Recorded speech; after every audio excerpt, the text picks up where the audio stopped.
Assalamualaikum warahmatullahi wabarakatuh. Selamat sore, salam sejahtera buat kita semua. Hari ini kita belajar materi TWK untuk pertama kalinya, tes wawasan kebangsaan ya. Jadi di sini kita akan mulai dari pengamalan Pancasila. Kalau soal yang dulu itu pengamalan Pancasila itu model hafalan dia ya. Nah, sekarang modelnya penalaran dengan tipe soal HOTS namanya ya, higher order thinking skills. Jadi perlu penalaran yang sangat dalam. Oke, di pengamalan sila pertama kita lihat di sini pertama percaya dan mengamalkan ajaran agama yang dianut. Kemudian di sini ada kata toleransi. Kemudian tidak memaksakan agama kepada orang lain. Tidak membeda-bedakan sikap. Ya, kita harus memberikan apa yang sama, rasa yang sama, sikap menolong yang sama terhadap orang yang berbeda agama. Saling menghormati. Kemudian yang ini terakhir membantu peribadatan umat lain ya, ini nanti bisa aja kekaitan ke sini ya, itu dia ya. Kemudian kalau di sila kedua, nah ini agak nanti membingungkan dengan sila kelima ya, karena ada kata-kata adil di situ, nanti kita bedakan.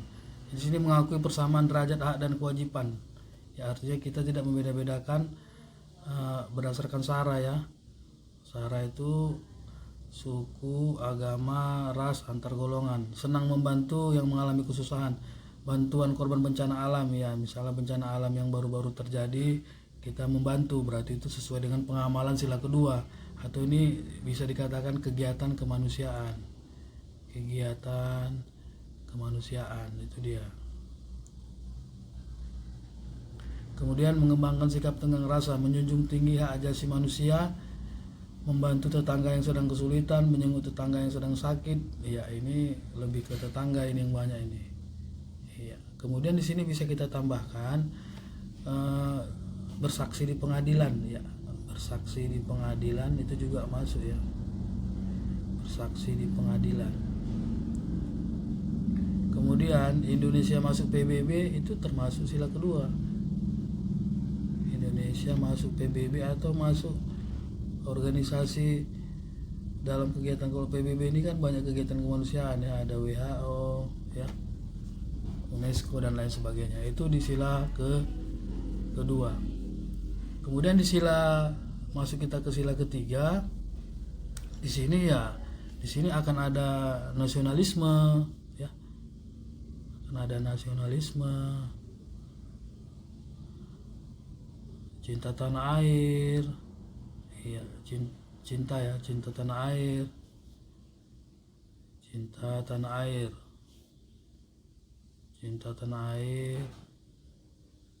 Kemudian apalagi? Ada bela negara dan patriotisme. Ini ada 4 yang berkaitan dengan itu ya. Jadi tingkatan yang paling tinggi, pengorbanan paling tinggi itu patriotisme. Sini ada rela berkorban, mengembangkan sikap saling menghargai, menjunjung tinggi persatuan. Nah, di sini artinya kalau ada kata perpecahan, ya, disintegrasi, yang ingin memisahkan diri dari Indonesia, kegiatan separatisme, ya, itu dia ya. Itu masuk sila ketiga ya. Nah, ada tambahan di sini yang paling menggunakan produk dalam negeri atau menggunakan produk buatan Indonesia, boleh dikatakan seperti itu ya. Nah, kemudian kalau kita membawa nama Indonesia di kancah internasional itu termasuk ya, membawa nama Indonesia.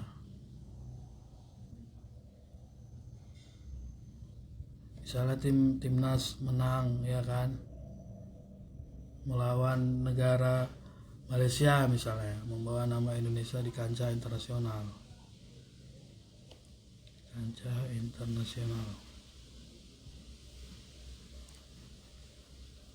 Oh, kemudian salah satu yang tadi sila kedua ada yang tertinggalan, apabila kita menyakiti orang lain ya, menyakiti, membuat orang menyakiti, baik dia verbal secara kata-kata ataupun menyakiti secara fisik, mengakibatkan orang masuk rumah sakit atau mengakibatkan kematian. Itu sila kedua. Oke, lanjut kita sila keempat. Nah, ini penyampaian apa ya, mufakat, atau di situ ada kata-kata penyampaian aspirasi atau hasil musyawarah. Itu dia hasil musyawarah. Itu sila keempat ya. Di sini mengutamakan musyawarah untuk mencapai mufakat, menghargai hasil musyawarah. Ya, misalnya musyawarah dalam menentukan jadwal jaga malam, mempercayakan kepada wakil rakyat. Contohnya yang kita yang baru melakukan pemilu kemarin ini ya, yang tanggal 14 Februari, kemudian tidak memaksakan kehendak kepada orang lain, menerima keputusan dengan lapang dada. Itu dia ya. Kemudian sila yang kelima, sila yang terakhir tadi perbedaannya dengan sila kedua ya, karena ada kata-kata kadil. Di sini menjunjung tinggi semangat keluarga dan kekeluargaan dan gotong royong, peduli terhadap penderitaan, tidak melakukan perbuatan. Nah, di sini misalnya kita artinya di sini tidak membuang sampah sembarangan. Contohnya bisa ya, kalau membuang sampah itu kita misalnya kita membuang sampah ke sungai ya kan, sungainya banjir kena orang lain, kita misalnya nggak kena, ya itu juga tidak boleh. Jadi perbuatan kita ya. Kemudian ada kegiatan vandalisme, pengerusakan terhadap fasilitas umum ya, merusak fasilitas itu ya. Kemudian tidak hidup boros, ya ini dia ya, menghormati hak orang lain. Nah, mendirikan koperasi termasuk itu ya. Jadi di sila kelima ini kita tidak merugikan orang lain ya. Jadi kegiatan-kegiatan atau melakukan penebangan pohon ya di hutan itu juga sila kelima. Kenapa? Bisa mengakibatkan orang lain rugi ya, penebangan hutan. Dan termasuk juga di sini ada KKN ya, nah, kegiatan korupsi ya, itu kan merugikan, kolusi dan nepotisme. Itu dia ya. Oke, kita lanjut ke soal saja ya. Di sini kita lihat soalnya. Nah, di sini dalam kehidupan masyarakat terjadi perselisihan oleh pemuda beragama Hindu dengan pemuda beragama Islam yang disebabkan oleh perbedaan pendapat yang diprovokasi oleh hal yang bukan tentang perbedaan agama itu sendiri, yang mengakibatkan terjadinya perpecahan di dalam masyarakat itu sendiri. Perpecahan tersebut mengganggu ketahanan nasional karena mengganggu kedaulatan negara Indonesia. Berdasarkan konteks di atas menunjukkan terjadi, nah ini ya, ini apa namanya, terjadi perselisihan oleh pemuda beragama Hindu dan beragama Islam yang disebabkan oleh perbedaan pendapat ya, perbedaan pendapat ya, yang diprovokasi oleh hal-hal yang bukan tentang perbedaan agama itu sendiri. Jadi jangan mentang-mentang ada kata-kata agama ya langsung kita sila pertama. Jangan, kita baca dulu. Yang mengakibatkan terjadinya perpecahan di dalam masyarakat itu sendiri. Jadi mereka pecah gitu ya. Kemudian perpecahan tersebut mengganggu ketahanan nasional. Nah, mengganggu ketahanan nasional karena mengganggu kedaulatan negara Indonesia. Berdasarkan konteks tersebut menunjukkan terjadinya pelanggaran terhadap sila. Nah, ini artinya perbedaan pendapat yang diprovokasi. Jadi asal mulanya ini adalah perbedaan pendapat. Ya, kalau kita pendapat tadi itu adalah aspirasi. Jadi kalau kita kaitkan di sini ada 3 sila yang berkaitan. Tapi mana yang dominan? Pertama itu agama, yang kedua sila keempat, yang ini yang mengakibatkan terjadinya perpecahan. Nah, itu sila ketiga. Tetapi karena itu terjadinya pelanggaran itu karena apa? Karena ini tadi perbedaan pendapat. Nah, maka kita masuk itu jawabannya adalah sila keempat ya. Itu dia. Nah, kita tengok konteks kalimatnya ya. Kemudian soal berikutnya, pada suatu malam terjadi pembunuhan brutal terhadap seorang individu yang merupakan teman dekat seorang saksi.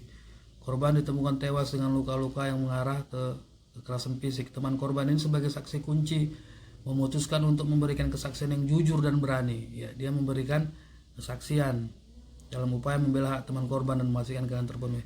Kesaksian teman korban ini menunjukkan adanya cukup bukti mengarah keterlibatan pelaku dalam pembunuhan. Namun dalam kejutan yang terduga, pengacara pelaku berhasil membangun argumen yang meragukan keaslian teman korban. Yang dilakukan teman korban di sini sebagai saksi yang melihat langsung pembunuhan ya. Jadi dia berani bersaksi. Kadang-kadang kita bersaksi ini takut malah kita pula yang kena ya. Jadi di sini dia berani sebagai saksi. Jadi kita sudah dijelaskan tadi di sila kedua ada bersaksi di pengadilan. Jadi itu lebih tepatnya adalah sila kedua ya, bersaksi di pengadilan. Kemudian masuk kita ke soal ketiga, kasus ledakan bom bunuh diri yang terjadi di markas Polrestabes Medan,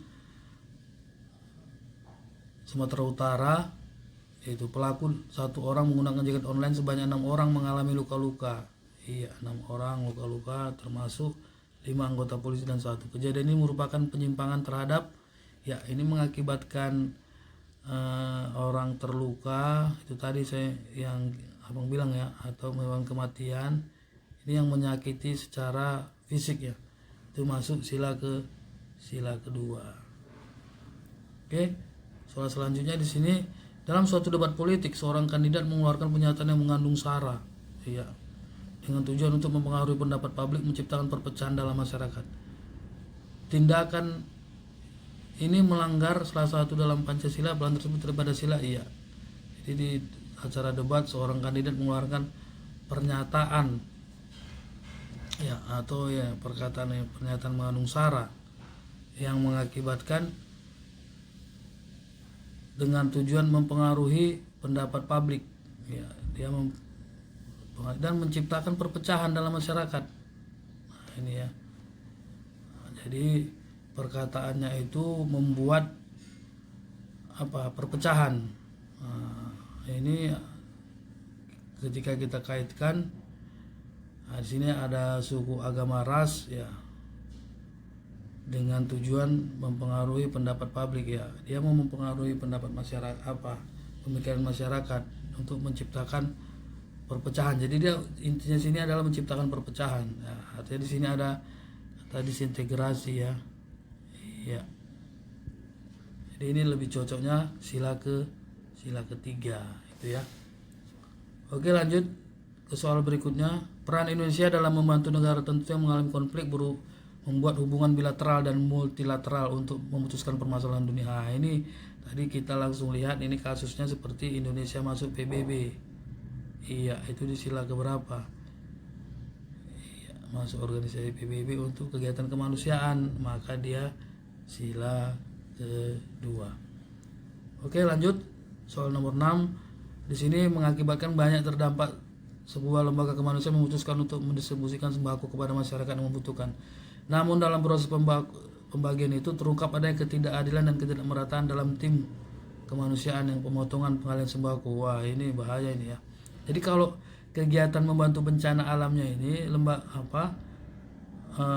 memberikan sembakonya itu ya sila kedua. Tetapi di sini karena ada ketidakadilan dan ketidakmerataan dan ada pemotongan, ini berarti korupsi. Nah, berarti apa yang terjadi? Maka ini sila ke-5. Itu dia ya. Jadi soalnya hati-hati, bisa dalam satu soal itu ada beberapa sila, tetapi kita lihat yang mana dominan dan yang mana yang dipertanyakan. Oke, selanjutnya ini ada latihan soal ya. Ada latihan soal. Di sini nomor ini ya, salah satu rekan diajukan untuk mengikuti program studi luar negeri yang akan memberikan banyak manfaat pendidikan, uang saku, dan mendengar kabar tersebut anggota pegawai memberikan ucapan selamat kepadanya. Ini sila keberapa? Wah, ini kan kita harus lihat dia di mana ininya.